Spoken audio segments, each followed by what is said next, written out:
हर रोज एक नई कहानी देखने के लिए चैनल को सब्सक्राइब करें और बेल आइकन दबाना ना भूलें। अनीता एक छोटे से घर में अपने बहू बेटे के साथ रहती थी। अनीता के पास पैसे तो बहुत थे, लेकिन वो हमेशा गरीब होने का दिखावा करती थी। एक दिन अनीता की पड़ोसन रीमा घर आती है और उसकी बहू गीतांजलि को एक सोने का हार पहना हुआ देखकर रीमा गीतांजलि से बोलती है, अरे वाह बहू, तेरा हार तो बहुत सुंदर लग रहा है। मुझे देखते ही पता चल गया था कि ये सोने का है। हाँ आंटी जी, सोने का ही हार है, लेकिन आपको कैसे पता चला? वो क्या है ना, मेरी आंखें बहुत तेज है, सोने की चमक से ही बता देती है कि वो सोना है या नकली है। अरे वाह, ये तो बहुत सही टैलेंट है आप में।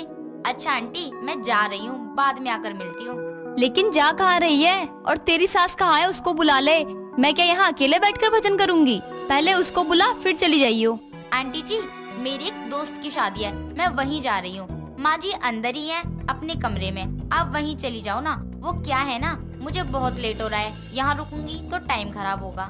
ठीक है, तू जा, मैं खुद ही चली जाती हूँ अनीता के पास। गीतांजलि वहाँ से इतना बोलकर चली जाती है और रीमा वहाँ से अनीता के कमरे में जाती है और वहाँ जाकर रीमा अनीता से बोलती है, अरे वाह अनीता, तेरी बहू का हार तो बहुत अच्छा लग रहा है। कितने का बनवाया वो हार, बता तो। कौन सा हार? और तू किस हार की बात कर रही है? मुझे नहीं पता कुछ भी। अरे जो तेरी बहू पहन कर गई है अभी, सोने का हार है ना, उसी हार की बात कर रही हूँ। वो क्या है ना, बहुत ही सुंदर हार था। मेरा भी मन कर रहा है अब हार बनवाने का, इसलिए तुझसे पूछ रही हूँ, बताना अब। मेरी बहू ने कुछ भी कहा और तूने उसकी बात भी मान ली? अरे वो और सोने का हार पहने? हाँ, इसमें हंसने वाली क्या बात है? सच्ची तो बोल रही हूँ, मैंने खुद देखा, वो हार सोने का था। कभी कभी आंखों को भी धोखा हो जाता है। वो सोने का हार हो ही नहीं सकता, वो तो बस सोने का पानी चढ़ा है, इसलिए तुझे सोना लग रहा होगा। मैं मजाक थोड़ी कर रही हूँ। अब क्या मुझे सोने के हार और सोने के पानी चढ़े हुए हार में फर्क पता नहीं चलेगा? इतनी थोड़ी पागल हूँ मैं। पागल ही है तू, सोने के पानी चढ़े हार को असली मान बैठी। अरे यहाँ बस हम गरीब हो तो समझ भी आए, कहीं से पुश्तैनी हार मिल गया होगा उसे, लेकिन यहाँ तो हमारी सातों पुश्ते ही गरीब हैं, तो सोने का हार क्या, सिंपल हार भी नहीं ले सकती हूँ मैं। मेरी बहू को मैं अच्छे से जानती हूँ, उसने बस ऐसा ही कोई फेक हार पहन लिया होगा और अब तो उसे सोने का हार समझ बैठी। लेकिन मेरी बात मान, वो कोई सोने का हार नहीं है। नहीं बताना है तो मत बता, लेकिन मुझे तो अभी भी यही लग रहा है कि वो सोने का हार था। चाहे तो अपनी बहू से ही पूछ लियो, वो बता देगी सच सच। तेरी बहू भी यही बोल रही थी कि हाँ सोने का है। यहाँ तो हमारे खाने के ही लाले पड़े रहते हैं। अब इतने पैसे थोड़ी हैं कि अगर सोने का हार भी हो तो उसे हम खुलेआम पहनकर घूमेंगे। इतनी गरीबी आ रखी है कि एक एक पाई भी जमा कर लें तो सोने का हार तो दूर, चांदी का कुछ भी नहीं ले सकते हैं। मेरी बहू को इतना सब कुछ कहाँ पता है, वो तो बस इन सब में खुश है।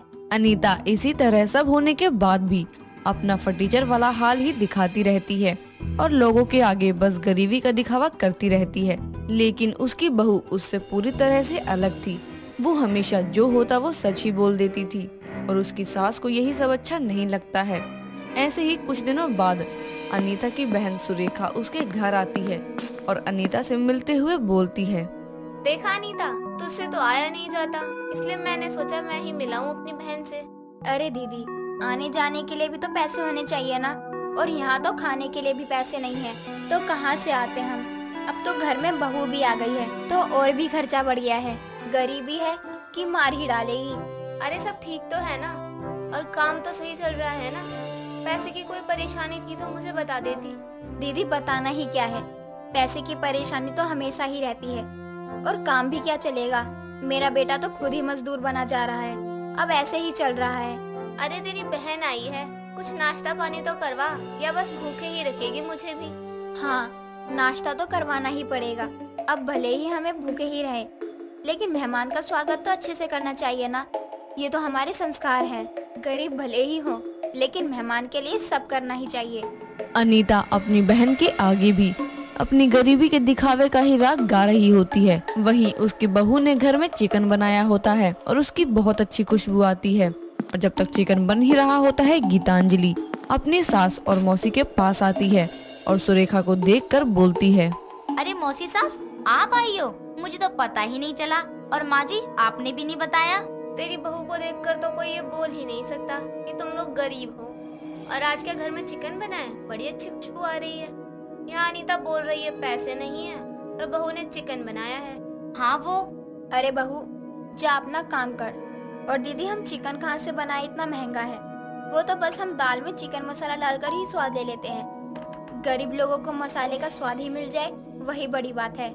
माँ जी, आपको क्या परेशानी है? जब देखो गरीबी का ही रोना गाती हो। मौसी जी, ऐसा कुछ भी नहीं है। हमारे घर की हालत बिल्कुल भी खराब नहीं है। वो तो बस माँ जी ही आदत से मजबूर है। हर किसी के आगे गरीबी का दिखावा करती रहती हैं। लेकिन बिना बात के दिखावा करना ठीक नहीं है अनीता। तू सास है और तू ही ये सब कर रही है।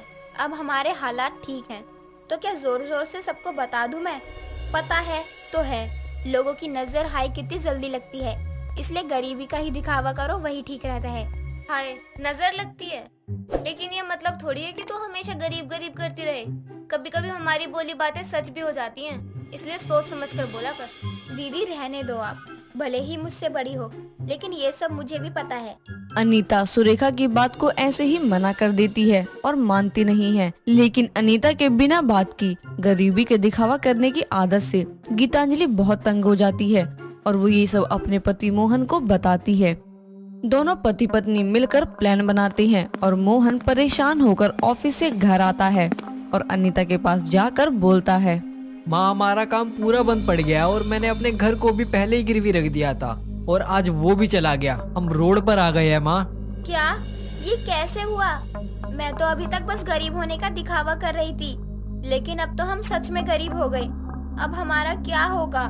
मुझे नहीं पता अब क्या होगा और हम क्या करेंगे, लेकिन अब हम इस घर में नहीं रह सकते। हे भगवान, ये सब क्या हो गया? मैं तो बस गरीब होने का दिखावा कर रही थी। मुझे गरीब होने का कोई शौक नहीं है। आपने तो मेरे इस दिखावे को ज्यादा ही सीरियस ले लिया। मुझे गरीब नहीं बनना है, मुझे वापस पहले जैसा कर दो। दोनों बात ही कर रहे होते हैं कि इतने में गीतांजलि भी वहाँ आ जाती है और बोलती है, माँ जी, आप इतना क्यों रो रही हो? आप ही तो हमेशा गरीब गरीब करती रहती थी। आपका गरीबी का दिखावा इतना अच्छा था कि आपको भगवान ने गरीब ही बना दिया। अब आपको गरीबी का दिखावा करने की कोई जरूरत नहीं है। बहू, गरीब होने में और दिखावा करने में बहुत फर्क है। मुझे गरीब नहीं बनना। मुझे तो समझ आ गया है, जब तक मेरे पास सब था तो मैंने दिखावे में ही रह गई, और अब कुछ भी नहीं है तो। माँ जी, अब आपको समझ आ गया है कि बिन बात के आप जो गरीबी का दिखावा करती थी वो ना करती तो अब तक आपने सब चीजों के मजे लिए होते ना। हाँ, मुझे अब तेरी सारी बातें और अपनी गलती समझ आ गई है। माँ, आपको अगर समझ आ गया है तो हम आपको ये बता देते हैं कि हमारा काम ठीक चल रहा है। वो तो हमने आपको दिखावे और सच्चाई में फर्क बताने के लिए ये सब किया था। बेटा, मुझे तुम दोनों का सबक समझ आ गया है। अनीता को अपनी गलती समझ आती है और उसके बाद वो गरीबी का दिखावा करना बंद कर देती है और नॉर्मल रहती है। एक शाम हेमलता अपनी छोटी बहू डॉली के साथ बैठकर चाय पी रही होती है। तभी उसकी बड़ी बहू मेघा फोन पर बातें करते हुए वहाँ आती है। क्या यार, तू भी ना कभी फ्री नहीं होती। अच्छा समझ गई, बाद में बात करती हूँ। इतना कहकर वो कॉल कट कर देती है और उसकी नजर अपनी सास और देवरानी पर जाती है जो उसे घूर रही होती है। तभी मेघा कहती है, वो सासू माँ, मैं अपनी सहेली से बात कर रही थी। बहू तो झाड़ू है क्या? कैसी बात कर रही हो सासू माँ? माना मेरी हाइट थोड़ी ज्यादा है, पर मैं झाड़ू तो नहीं दिखती। अरे तो बिना बात के सफाई क्यों दे रही है? मैंने तो कुछ पूछा ही नहीं। सासू माँ, देखिए ना, लगता है जेठानी जी को आपसे कुछ ज्यादा ही डर लगता है। ऐसा तो कुछ नहीं है देवरानी जी। सासू माँ कोई हिटलर है क्या जो मैं उनसे डरूंगी? वो तो शॉपिंग पर जाने के लिए मैं अपनी फ्रेंड से पूछ रही थी, पर उसके पास टाइम नहीं है। अरे तो अकेली चली जा, किसी को साथ लेकर जाना जरूरी है क्या? जरूरी तो नहीं सासू माँ, लेकिन कोई साथ होता है तो फिर सामान भी तो अकेले नहीं ढोना पड़ता ना। पर अभी अकेले कैसे जाऊँ? बस इतने से बात। जेठानी जी, मैं चलती हूँ ना आपके साथ। रहने दो, मैंने कल तुमसे पूछा था तब तो तुमने मना कर दिया था, अभी हाँ कर रही हो। अब जब आपके साथ जाने के लिए कोई नहीं है तो एक अच्छी देवरानी होने के नाते मुझे आपकी हेल्प करनी चाहिए। ले, तुझे तो घर में साथी मिल गई और तू बाहर वालों से पूछने में लगी है। ठीक है, फिर कल तैयार रहना चलने के लिए। मैं जाकर लिस्ट बना लेती हूँ। इतना कहकर वो अपने कमरे में चली जाती है। अगले दिन मेघा तैयार होकर अपनी देवरानी का इंतजार करने लगती है। तभी उसकी सास हाथ में पर्ची लिए वहाँ आती है और उसे देते हुए कहती है, ले बहू, अब खरीदारी करने जा रही है तो मेरा कुछ सामान भी ले आई हो। इतनी बड़ी पर्ची देकर कह रही है कुछ सामान ले आना। सासू माँ भी ना बहती गंगा में हाथ धोने से मतलब रखती है बस। ठीक है सासू माँ। ये मेरे भी सामान की लिस्ट है, इसे भी आप ही रख लो जेठानी जी, कहीं ऐसा ना हो मुझसे खो जाए, इसीलिए आपको दे रही हूँ। जिसके बाद दोनों देवरानी जेठानी मार्केट के लिए निकल जाती हैं। कुछ देर खरीदारी करने के बाद डॉली को एक कॉल आता है और वो वहाँ से चुपके से निकल जाती है। जब मेका उसे बैग पकड़ाने के लिए पीछे मुड़ती है तो डॉली वहाँ नहीं होती। ये देखकर वो उसे कॉल करती है। अरे तुम अचानक कहाँ चली गई? तो मैं चौराहे वाले रोड पर कुछ काम से आई हूँ, आप चिंता मत करो, आप खरीदारी करो, मैं तो बस आ जाऊंगी। तभी कॉल कट हो जाती है।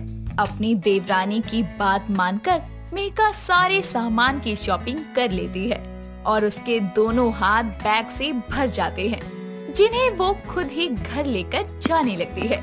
तभी रास्ते में थक कर मेका बोलती है, धोखेबाज देवरानी, सारी खरीदारी कर ली लेकिन अब तक ये चुड़ैल वापस नहीं आई। ये सारा सामान मुझे अकेली को ही ढोके ले जाना पड़ रहा है। बताओ, इसे तो घर आने दो, सासू माँ से कहकर इसकी खटिया खड़ी करवा दूंगी। जिसके बाद वो रिक्शा लेकर घर पहुँचती है और उसे ऐसे सामानों से लदा देखकर हेमलता बोलने ही वाली होती है कि तभी पीछे से भागती हुई डॉली आती है और मेका को पकड़कर रोते हुए बोलती है, जेठानी जी, आप कहाँ चली गई थी? आपको पता भी है, मैंने आपको पूरी मार्केट में ढूंढा, मुझे तो लगा कि आप भीड़ में कहीं खो गई।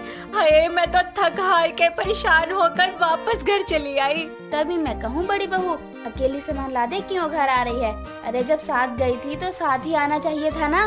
सासू माँ, ये धोखे। हाय हाय, इतनी देर हो गई, चलो मैं जाकर खाने की तैयारी करती हूँ। ये तो धोखेबाज के साथ नौटंकी भी निकली, एक तो मुझे अकेला छोड़कर सरक ली, ऊपर से यहाँ आकर फालतू का नाटक कर रही है। तभी मेका डॉली को घूरने लगती है और डॉली ऐठती हुई किचन में चली जाती है। समय बीतता है, सब ठीक चल रहा होता है और एक दिन जब मेका किचन में खाना बना रही होती है तभी उसका पति निशांत उसे आवाज लगाते हुए कहता है, मिहिका यार, मुझे मेरे लैपटॉप का चार्जर नहीं मिल रहा, ढूंढ कर दो जल्दी। अभी मैं खाना बनाऊं या इनका चार्जर ढूंढ कर दूं? मिहिका, सुन रही हो कि नहीं? ओहो, आ रही हूँ बस। इतना कहकर वो बिना गैस बंद किए कमरे की तरफ चली जाती है। कुछ देर बाद जब वो लौट कर आती है तो उसे सब्जी जली मिलती है। तभी वहाँ डॉली आती है जो जली हुई सब्जी को देखकर कहती है, ये क्या जेठानी जी, आपने सब्जी जला दी? क्यों? मेरा मन कर रहा था जली सब्जी खाने का तो इसलिए जला दी। अरे जलाई नहीं है, जल गई है। अभी मुझे इनके कपड़े भी प्रेस करने हैं, नाश्ते का टाइम हो रहा है, अभी मैं खाने में क्या परोसूंगी। ओहो जेठानी जी, क्या ही हो गया, कोई बात नहीं, मैं हूँ ना, मैं दोबारा से सब्जी बना देती हूँ, आप जेठ जी के कपड़े प्रेस कर दो। सच्ची तुम बना दोगी? ठीक है, मैं जाती हूँ। इतना कहकर वो चली जाती है। कुछ देर बाद जब सभी खाने की टेबल पर नाश्ते के लिए बैठते हैं तो जैसे ही हेमलता बर्तन में रखी हुई जली सब्जी देखती है तो वो गुस्से से बोलती है, हाय हाय, सुबह सुबह ये जला हुआ नाश्ता कौन करवाना चाहता है? क्या ये सब्जी जली हुई है? सासू माँ, मुझे नहीं पता, जेठानी जी ने खाना बनाया है। मिहिका, मतलब अब जला हुआ नाश्ता करवाओगी तुम? हाँ, सब्जी मुझसे जल गई थी इसलिए मैंने डोली को दोबारा सब्जी बनाने को कहा था और फिर तुमने ही तो कहा था कि तुम बना दोगी। कब जेठानी जी? मैंने तो ऐसा कुछ नहीं कहा, भला मैं कहती तो ये जली हुई सब्जी यहाँ लाकर क्यों रखती? क्यों झूठ बोल रही हो? तुम्हारे कहने पर ही तो मैं दूसरा काम करने चली गई थी और तुम। अरे कैसी बातें कर रही हैं? अपनी गलती का बोझ मुझ पर डालने की कोशिश क्यों कर रही है जेठानी जी? बस करो तुम दोनों। और बड़ी बहू, अपनी गलती मानने की जगह तू अपनी देवरानी से ही बहस किए जा रही है। इस बार कुछ नहीं कह रही, लेकिन आगे से ऐसा कुछ नहीं होना चाहिए। मैंने इस चुड़ैल पर भरोसा ही क्यों किया? एक बार फिर मेरे साथ इसने धोखा किया, इसे तो मैं छोड़ूंगी नहीं। इस घटना के बाद से मेका अपनी देवरानी से कोई काम बोलना ही छोड़ देती है, क्योंकि वो समझ चुकी थी कि उसकी देवरानी एक नंबर की धोखेबाज और अपनी कही बात से पलटने वाली इंसान है। एक शाम हेमलता अपने बेटे बहुओं को बुलाकर उन्हें प्रॉपर्टी के कागज दिखाकर कहती है, देखो बच्चों, जैसे तुम्हारे पिताजी चले गए वैसे ही मेरी जिंदगी का भी कोई भरोसा नहीं है। जो भी प्रॉपर्टी के नाम पर है मेरे पास, तुम दोनों उसको आधा आधा बांट लो। पर सासू माँ, अभी इसकी क्या जरूरत थी? हाँ माँ, मिहिका सही कह रही है। अरे नहीं बच्चों, ये इससे पहले कि तुम लोग प्रॉपर्टी के लिए लड़ो, मैंने खुद ही काम निपटा दिया। आगे तुम जानो। ये बात तो सासू माँ ने सही कही। इस जेठानी के चलते आधी प्रॉपर्टी मेरे हाथ लगी है। अगर ये ना होती तो सासू माँ के बाद सारी प्रॉपर्टी की मालकिन मैं बनती। कोई नहीं, मालकिन तो अब भी मैं ही बनकर रहूंगी। धोखे से जेठानी जी से सारी प्रॉपर्टी अपने नाम करवानी होगी। अपनी धोखेबाज देवरानी के मंसूबों से मेघा बिल्कुल अनजान थी। एक दिन जब मेघा अपने कमरे में कपड़े समेट रही होती है तो डॉली उसके पास कुछ पेपर्स लेकर आती है और उससे कहती है, जेठानी जी, ये सोसाइटी की मेंबरशिप का फॉर्म है। मैं पहले सासू माँ के पास गई थी साइन करवाने के लिए, लेकिन वो सो रही थी, फिर मैं आपके पास आ गई। पर मेरे साइन करने से क्या होगा? घर के किसी बड़े के साइन चाहिए होते हैं ना, तो फिर सासू माँ ही करेंगी। इंतजार कर लो उनके उठने तक का। नहीं, बस आप दोनों के साइन ही वैलिड है। कर दीजिए ना, मुझे इसे देकर भी आना है। ठीक है, लाओ। तभी मेघा उन पेपर पर साइन कर देती है जिसमें प्रॉपर्टी के पेपर्स भी थे। उसके साइन मिलते ही डॉली जोर जोर से हंसने लगती है और उसकी आवाज सुनकर हेमलता भी वहाँ आकर कहती है, अरे क्यों राक्षसी की तरह हंस रही है? जेठानी जी, आप कितनी बेवकूफ है। मतलब इतनी बार मैंने आपको धोखा दिया, फिर भी आप मेरी चाल में फंस गई। अनजाने में आपने अपनी आधी प्रॉपर्टी हंसते हंसते मेरे नाम कर दी। बिल्कुल भी नहीं। जरा देखो तो सही, तुम जो पेपर लेकर आई हो वो असली है भी या नहीं। तभी डॉली उन पेपर्स को अच्छे से देखती है तो वो नकली निकलते हैं। ये देखकर उसकी हवाइयाँ गुल हो जाती है। तभी मेघा कहती है, कैसा लगा धोखा खाकर धोखेबाज देवरानी? अरे 2 बार तुम्हारे धोखे का शिकार होने के बाद मैं इस बार कैसे तुम्हारे जाल में फंस जाती? मैंने पहले ही पेपर्स बदल दिए थे। छोटी बहू, तू अपने घर वालों के साथ ही धोखा करने जा रही थी, तू ऐसा कैसे कर सकती है? सासू माँ, ये तो हमेशा से ही ऐसी थी, लेकिन ये इतना बड़ा धोखा भी कर सकती है, ये मैंने कभी नहीं सोचा था। धोखेबाज डॉली के साथ जब धोखा होता है तब उसे समझ आता है और वो अपना सर पकड़कर बैठ जाती है। दोस्तों, अगर आपको ये कहानी पसंद आई तो इसे लाइक करें, शेयर करें और कमेंट करके बताएं कि कहानी में आपको सबसे अच्छा क्या लगा।